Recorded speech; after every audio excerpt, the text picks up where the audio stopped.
Now to breaking news on Joel Embiid. The Sixers center has cleared concussion protocol and was playing this morning during this morning's shoot-around. But as of right now, Embiid is still listed as out for tonight's Game 3 against the Miami Heat. That status, though, could change. We asked fans on Twitter if they think the Sixers can pull out a win tonight at home without their star center. So far, most of you say no. Head over to our Twitter feed and weigh in. Oh, no. I think he broke my face. I'm serious. I think he might have broken my face, but it's all good. It's the playoffs. Yo, welcome back in, man. Thanks for coming back to the channel. So, look, update for today. Joel Embiid has cleared concussion protocol. Joel Embiid has cleared concussion protocol. He's still listed as doubtful for tonight's game, but they say that he wants to play. They said he wants to play really bad, so I'm expecting that doubtful to go for tonight. I expect him to play tonight. It's like Joel Embiid could possibly play tonight in Game 3 against the Miami Heat. The Miami Heat's up 2-0. This is a must-win game for the 76ers. You want to see James Harden come through, man. I'm not going to sit here in front. I'm not a James Harden guy. He's not, he's not one of my favorites. I'm not really a fan of how he plays. But you want to see a guy like that come through because that has a lot to do with what James Harden is moving forward. Is he a superstar? Is he a star? Is he just a supporting player? That has a lot to do with that. So, very important game tonight. I really expect Philadelphia to figure some shit out. I really expect Doc Rivers to go to the drawing board and figure out how to squeeze out a win and not get swept here, because if they lose tonight, it's over. Also, it looks like Kyle Lowry is listed as doubtful for tonight's game, which is an upgrade. He's been dealing with that hamstring injury. Sorry, man. It's storming out here. North Carolina type storm. But yeah, Kyle Lowry is upgraded to doubtful for tonight's game, and that's a big deal. He's the head of the horse defensively for them. I look at Bam Adebayo have been dominating the backup bigs for Philly, but the one time that they faced off against each other, Bam and Embiid in the regular season, Bam only had 4 points. I don't know. Even if Embiid comes back, man, how aggressive can you be defensively? And you're dealing with a fractured face and a concussion. And you're talking about a man just had a concussion, and playoff basketball. You know what levels that goes to already. You kind of feel sorry because Embiid always has some crap going on in the playoffs. When they need him, he's got a stomach bug or a hurt knee or hurt back or a hurt hand. Now he's got a fractured face and a concussion. It's just year after year after year, he's in the biggest moments, of his career so far. In the biggest moments, he's just not there. He's just not there. It's no way around it, really. There's no way around it. You're an Embiid fan, you kind of have to admit he's not there for you. And that's kind of an ongoing narrative for his career. So that's kind of where we are with that. Now, Philly was actually a really good team during the season, just not the quality level of a Miami Heat team who is top 10 offensive and defensively. So, Philly, you're asking for Tobias Harris to play like his contract. Play out your contract, bro. That's all. You're getting paid, what? Third highest paid player on the team. We need 20 and 10 from you, and 5. And a steal or 2. That's what you're expecting out of a guy that's getting paid like that. So, you're not getting that from Tobias Harris, you don't have a good chance to win. You need Danny Green to have a playoff Danny Green sighting, but you have to have him in the game. You got to have Danny Green you have to have, not just have Danny Green in the game tonight, you have to have Danny Green in his spots, his corner spots. And James Harden, all you're looking for is, does he have another level? Like, does he have a desperation level? Have you ever seen James Harden desperate on the court? We've seen all the greats desperate on the court. We've seen Steph Curry desperate on the court. We've seen LeBron desperate on the court. We've seen KD, Kyrie desperate on the court, where you can literally tell by the way that they're playing, their aggression towards the game on both sides of the court, that they want it. They need the win. I have never seen that from James Harden. Every time he's falling short, he's just laid down, and his body language he just laid down with his body language. and the way he carried himself on the court in the waning moments. So, you know, this is a legacy game for James Harden. He gets swept here. Yeah, so what? It's the Miami Heat, man. So what? You know what I mean? Like, they're not supposed to be beating you like this. They're not supposed to sweep you if you're James Harden.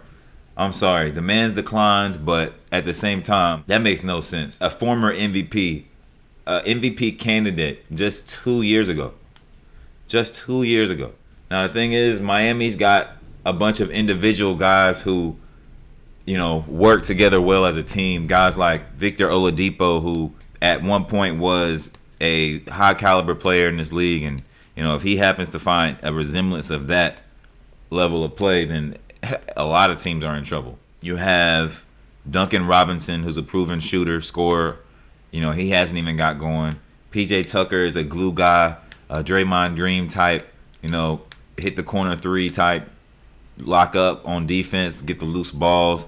You got a bunch of guys on that side who go get that. What's his name? Gabe Vincent. He's a hooper. He's a player, proven. Max Strus, player, hooper, proven.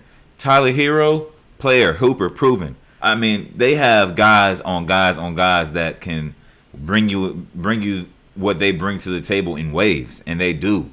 Like the Phoenix Suns, they have it in waves, and they bring it to you in waves.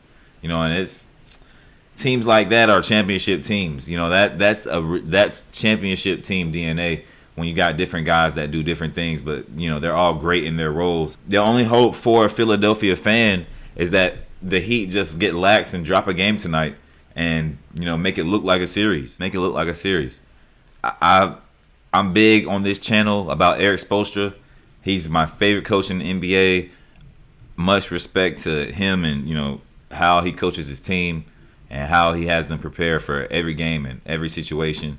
They don't beat themselves often at all. It's rare that you see the Miami Heat, any Miami Heat team under Eric Spoelstra, beat themselves, come out and just shoot themselves in the foot.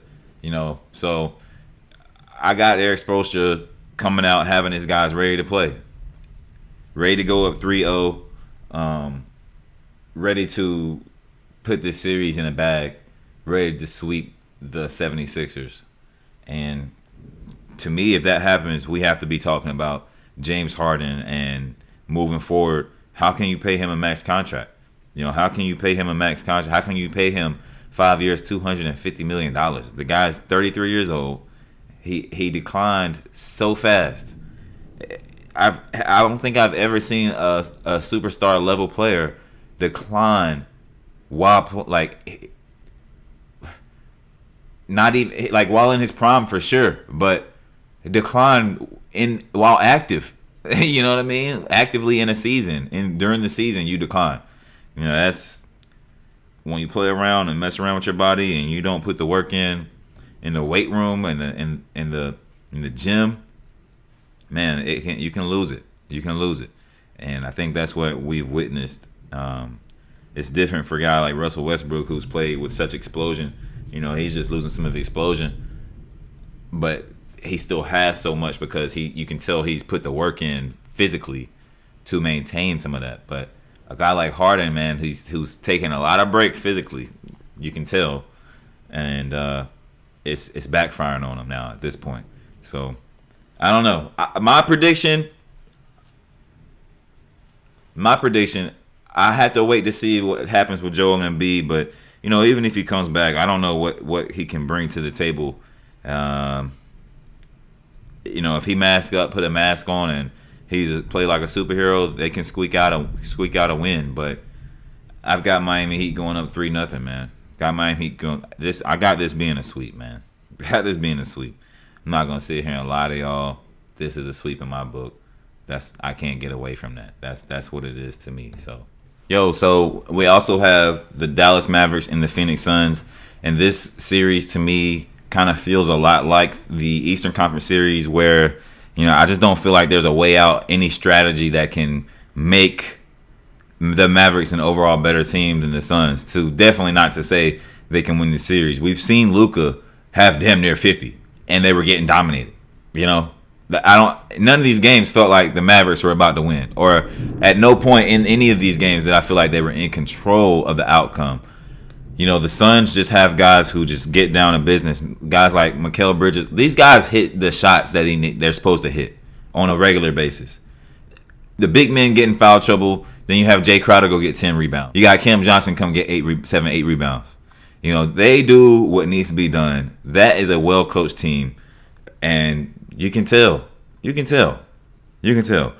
Luka has to do too much. And you really see in the playoffs that a small-sized guard like a Jalen Brunson is in trouble in the playoffs.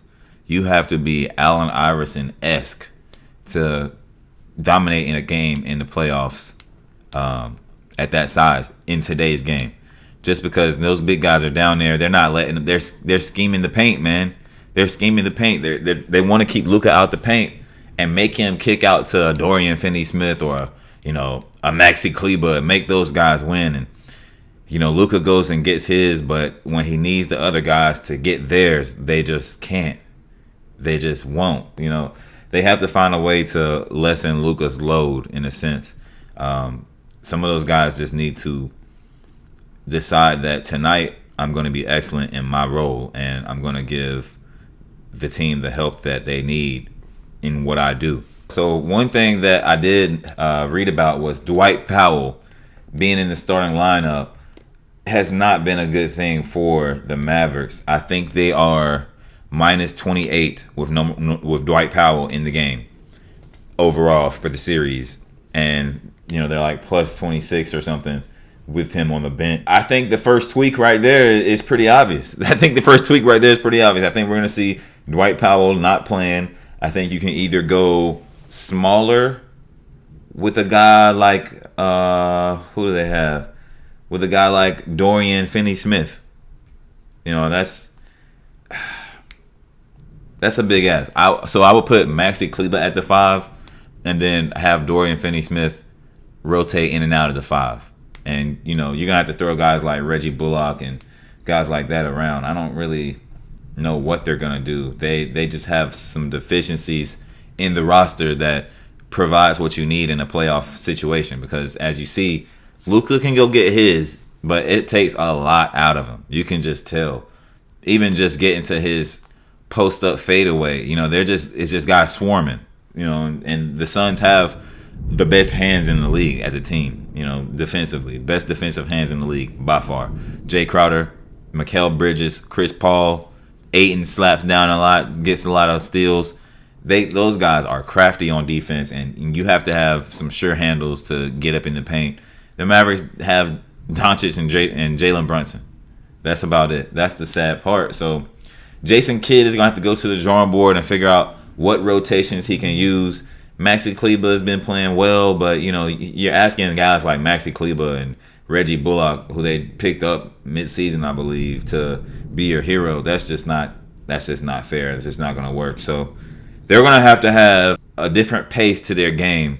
They're not going to be able to get up and down with the Phoenix Suns and give them all these possessions. They're going to have to cut down on the possessions. You're going to have to call it pick and roll, get Chris Paul out on that island, and exhaust him out on defense, and hope he doesn't pick on you too much on offense, because they're going pretty much wherever Luka is on the floor. That's the spot that they're going to, and it's been working like a charm. So, the Dallas Mavericks have their works cut out for them. If they don't get a win tonight, it's pretty much over. The Suns are a championship level team. They got a chip on their shoulder, and they're honed in right now. They have an edge to them, a personality. They dominate the mid range in their games, and from there they become unpredictable, because if you can dominate the mid range, your schemes are unpredictable because you're using up the whole court. Instead of being dunk or 3-pointer, now you're using the whole court. Now you're using the whole court to your advantage. You really don't want to see Chris Paul and Devin Booker beating you from the mid range, over the course of a game, and that's what they do. I think in the first half they both chuck up some threes and see if it's hot. If it's not hot, if it's not on, they definitely start attacking the mid range and getting to the cup. So you're looking at a complete team. It's hard to beat a complete team with an incomplete roster. It's just not how it goes in the NBA in a 7-game series. I don't even know if Luka can pull this off. And if he gets a win in this series, then big ups to him, because he's outmatched at this point. So I have the Miami Heat winning Game 3 tonight.